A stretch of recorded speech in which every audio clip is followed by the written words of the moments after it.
బంగ్లాదేశ్ సరిహద్దుల్లో విచ్చలవిడిగా చేసేటటువంటి అక్రమ నిర్మాణాలు, అక్కడ చొరబాటుదారులకి అవకాశాలు కల్పించేటటువంటి స్థానికులు, ఎప్పుడో బంగ్లాదేశ్ నుంచి వచ్చి స్థిరపడ్డటువంటి వాళ్ళు కలిపి ఆడుతున్న నాటకానికి ముగింపు పలికేందుకే బోర్డర్ సెక్యూరిటీ ఫోర్స్ BSFకి పూర్తి అధికారాలు ఇచ్చింది మోడీ సర్కార్. అమిత్ షా స్వయంగా పర్యవేక్షిస్తున్నారు. ఈ నేపథ్యంలో BSF అక్కడ కొరడా హులిపిస్తోంది.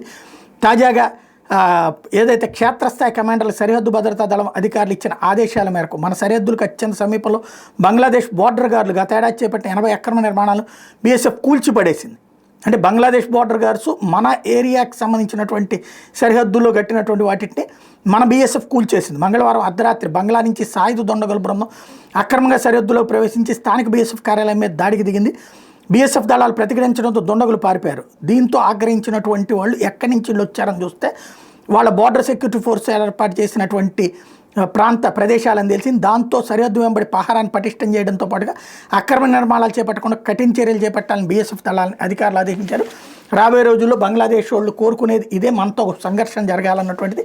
అప్పుడు సైన్యాన్ని దించి యుద్ధానికి రావాలని కోరుకుంటున్నారు. మనము అది చూస్తూ జాగ్రత్తగా అడుగులు వేస్తున్నాం.